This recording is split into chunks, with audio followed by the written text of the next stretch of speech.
দিন, সেটা হচ্ছে 12 তারিখ পর্যন্ত। কিন্তু আইয়ামে তশরিক, আইয়াম জাবহিন হাদিসে রয়েছে তশরিকের দিনগুলি সবগুলি জবাইয়ের দিন। আর 10 তারিখ তো ইয়ামুন নাহার, কোরবানির দিন, তো 10 হয়ে গেল। আর আইয়ামে তশরিক কোনগুলিকে বলে? আইয়ামে তশরিক 11, 12, 13। তাহলে এই 4 দিন কোরবানি করা যাবে, 4 দিন কোরবানি করা যাবে। 10 তারিখে কোরবানি করা উত্তম, এতে কোনো সন্দেহ নেই, উত্তম, এতে কোনো সন্দেহ নেই। কিন্তু বাকি দিনগুলিতেও জায়েজ রয়েছে কোরবানি যখনই হোক। তাহলে 2 নম্বর ছিল কোরবানি, আর 3 নম্বর হচ্ছে মাথা মুন্ডন। তারপরে তারপরে আপনি হয়ে যান, কাপড় এহরামে খুলেন, প্রাথমিক হালাল হয়ে গেলেন, কাপড় আপনি খুলে ফেলেন, এহরামে গোসল করে নেন, পরিষ্কার পরিচ্ছন্ন হয়ে যান, সুগন্ধি লাগিয়ে নেন, সব কিছু হালাল আপনার জন্য। এই তওয়াফ করার আগে, এই মাথা মুন্ডনের পরে একমাত্র স্বামী স্ত্রী সহবাস ছাড়া। তো তারপরে মক্কা চলে গেলেন, 4 নম্বর কাজ মক্কা গিয়ে বাইতুল্লাহর তওয়াফ করা। এই তওয়াফের নাম কি? এই তওয়াফের নাম কি? হাদিসের ভাষায় তওয়াফে ইফাদা, ফিকহের ভাষায়, ফিকহ কিতাবে এর নাম হচ্ছে তওয়াফে জিয়ারা, তওয়াফে জিয়ারা। আর এর ফিকহ কিতাবে এই বা হাদিসের কিতাবে এর আরও কিছু নাম এসছে। তওয়াফে ফরজ, ফরজ তওয়াফ, কারণ রুকুন তওয়াফ, তওয়াফে ফরজ, তওয়াফে রুকুন, রুকুন তওয়াফ। এই তওয়াফের নাম হচ্ছে ফরজ তওয়াফ বা আপনার রুকুন তওয়াফ, এই নামগুলি।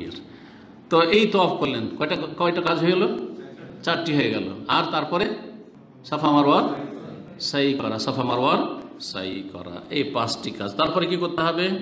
তারপরে মিনা ফিরে আসবেন। মেনা ফিরে আসার পরে কাজ মাত্র 2টি। এই মেনায় রাত্রি যাপন করা, 11, 12, মানে 10 তারিখের দিনের পরের রাত্রি, আর 11 তারিখের দিনের পরের রাত্রি, এই 2টি রাত।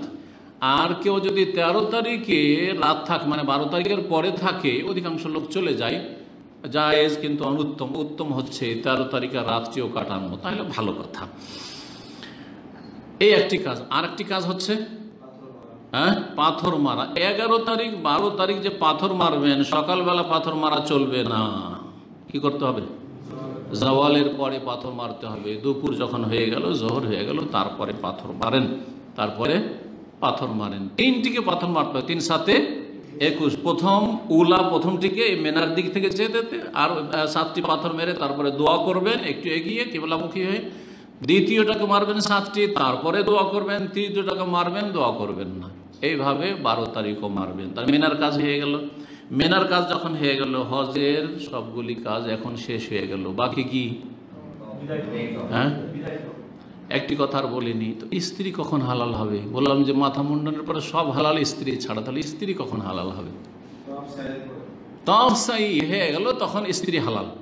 এখন মেনার কাজ কিন্তু 11, 12 তারিখ বাকি আছে।